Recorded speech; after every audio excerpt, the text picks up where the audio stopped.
从马扎西德勒，阿伦尊巴林风吟。大家好，我是主持人林峰，我是康巴卫视到目前为止唯一的一名汉语普通话节目主持人。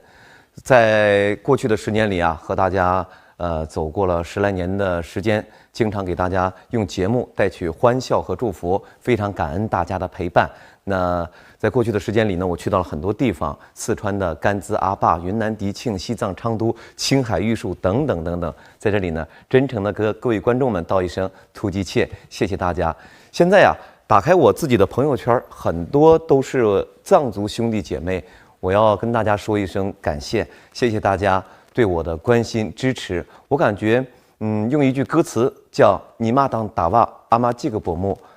伯利当贾令阿妈季个伯木，这是我切身的体会和感受。我觉得汉族、藏族都是一个妈妈的女儿，我和藏族兄弟姐妹就是亲兄弟、亲姐妹。